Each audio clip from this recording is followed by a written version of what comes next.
Hola, soy el doctor Samuel Navarro Álvarez. Yo soy médico internista e infectólogo y soy director médico de Infectolab.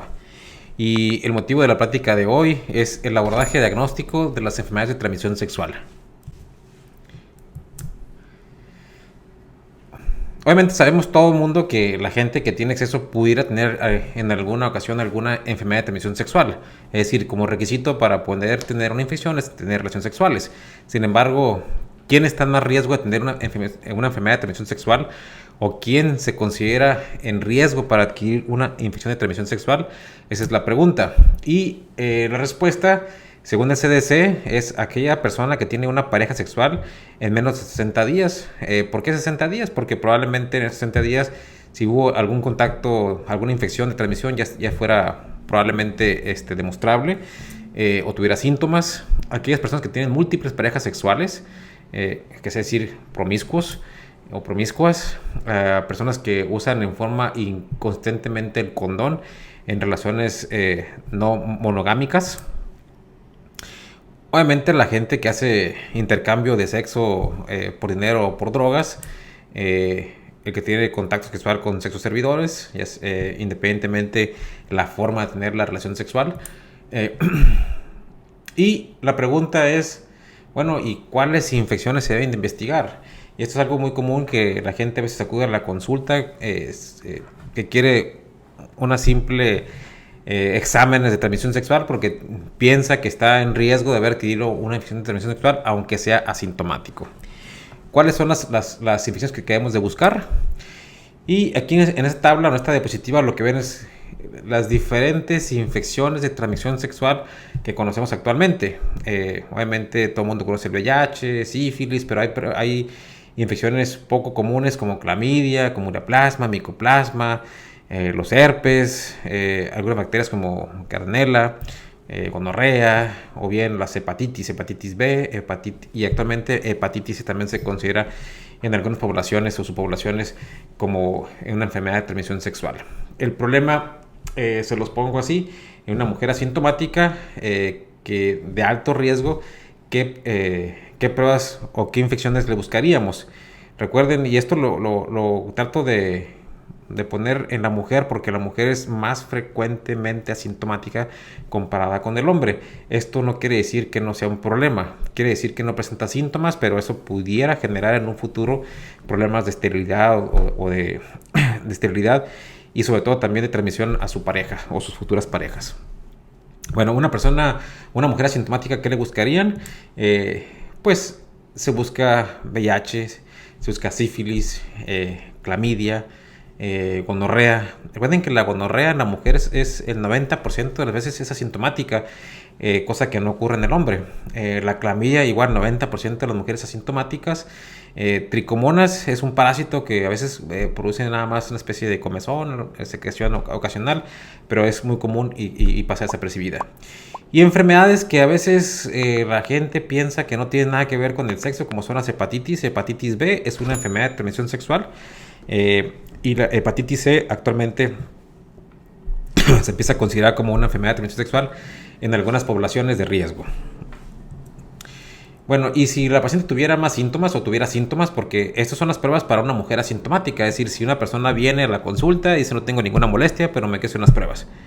Pero si tuviera algún síntoma, y los síntomas pueden ser desde un flujo, puede ser desde comezón, puede ser desde problemas durante la relación sexual como dolor o lo que se llama dispareunia, etc.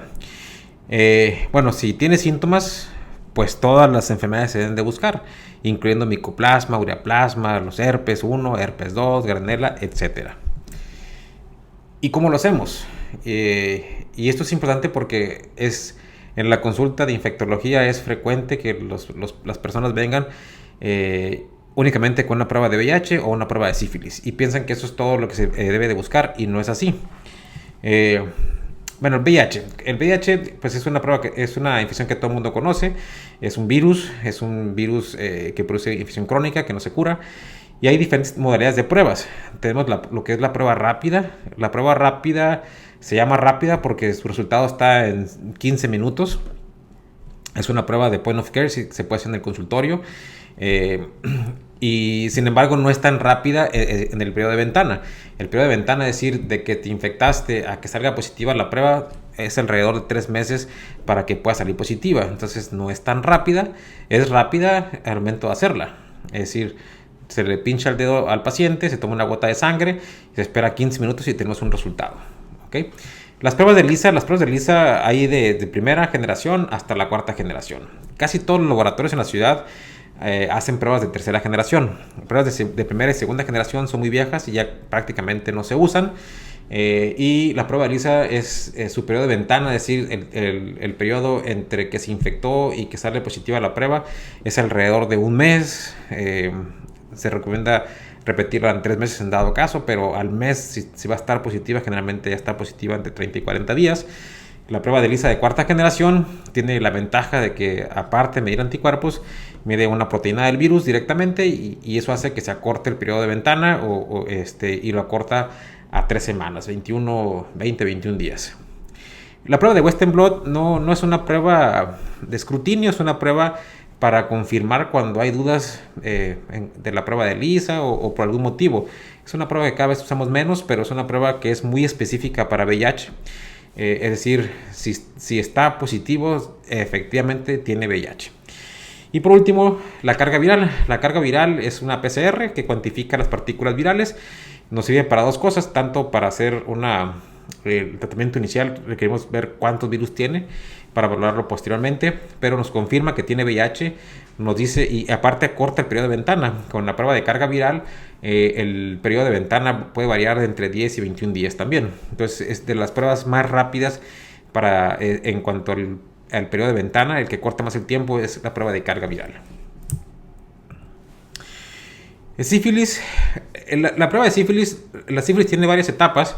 En la etapa inicial es cuando sale con una especie le decimos chancro, que es como una úlcera indolora, y ahí se puede hacer una prueba de campo oscuro, que no es más que poner una impronta, poner una laminilla sobre la lesión y después ver al microscopio y ver si hay bacterias o no. Esa es la prueba de campo oscuro. Habitualmente es una prueba que casi no usamos porque es raro que la gente acuda durante la primera infección. Generalmente la prueba de sífilis se hacen diagnósticos de escrutinio, por ejemplo cuando se va a casar una persona o porque piensa que pueda tener alguna infección de transmisión sexual, etcétera. Se hacen otras pruebas, son las pruebas serológicas. Y aquí tenemos un par de pruebas, que es el VDRL y el RPR, que son pruebas baratas, rápidas, no requieren gran infraestructura y se pueden hacer en cualquier parte, en cualquier laboratorio les puede hacer una prueba de VDRL o RPR. La única relevancia de estas pruebas es que nos las tienen que dar cuantificadas en diluciones. Algunos laboratorios nos dan como positivo o negativo y en realidad no nos sirven al médico para tomar decisiones terapéuticas o de seguimiento. Pero son pruebas baratas y rápidas, ¿ok?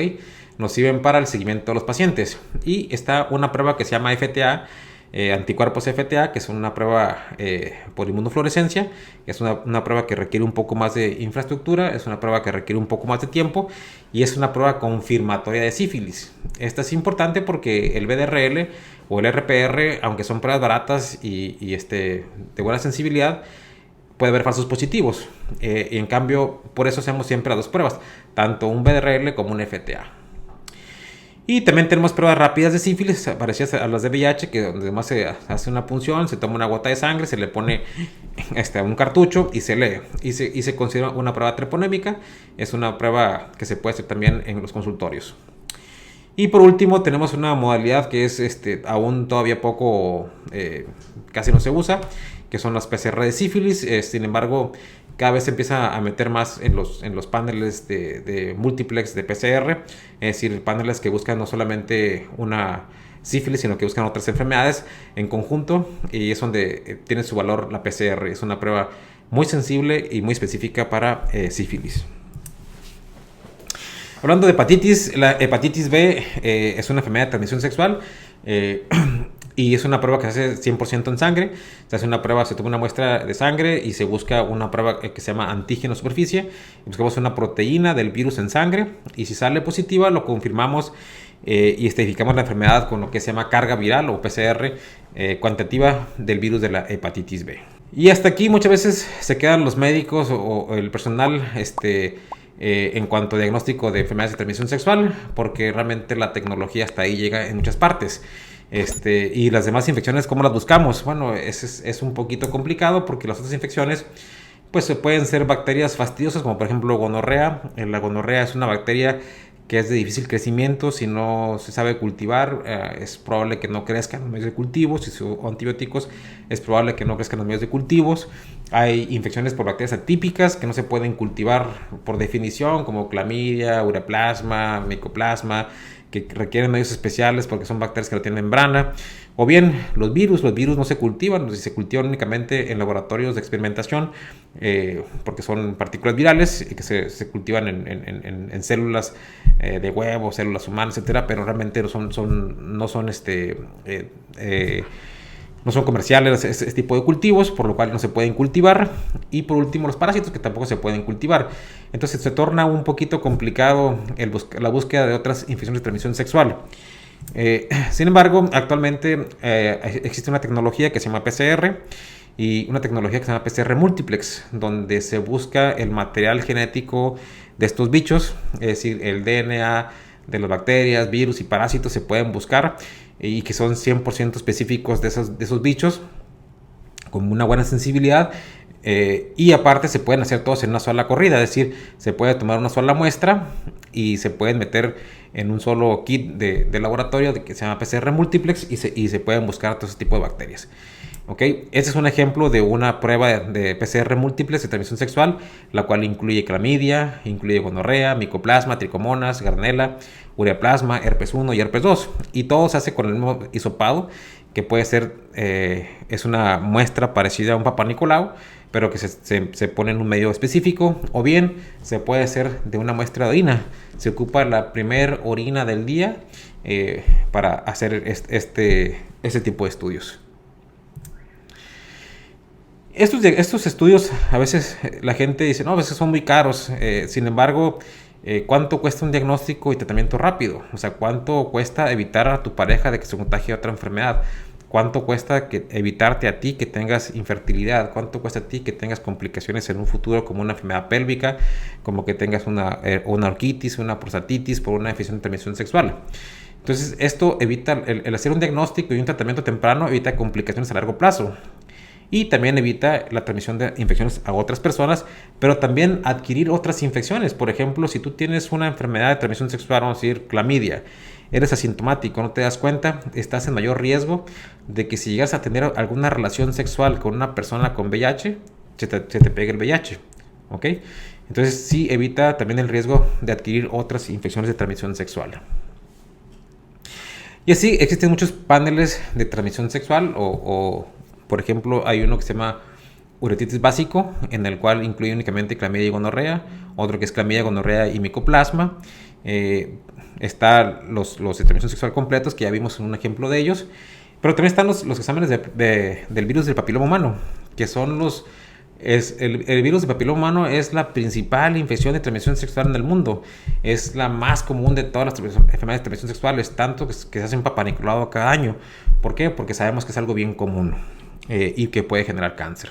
Y tenemos genotipos del papiloma humano tanto para alto como bajo riesgo. Es decir, no nomás es que tenga una infección por papiloma, sino que esa infección le pueda o no dar cáncer, le pueda o no dar verrugas. Y eso es lo que se puede averiguar con un genotipo de virus de papiloma humano, que también son muestras que toman como si fuera un Papá Nicolau para mandar a analizar.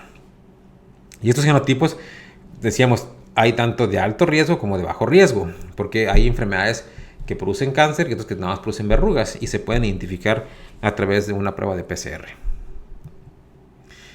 Y la gran ventaja es que tanto esto es como para mujeres como para hombres. Te podemos identificar los mismos gérmenes y los mismos problemas tanto en hombres como en mujeres. Bueno, Infectolab de New City es una unidad de diagnóstico y tratamiento infectológico. Es el teléfono de la unidad y para toma de muestra. Igual tenemos consulta médica de infectología. Ahí pueden agendar sus citas, o si tienen alguna sugerencia o mayor información pueden solicitarla al correo electrónico que está en la pantalla. Muchas gracias.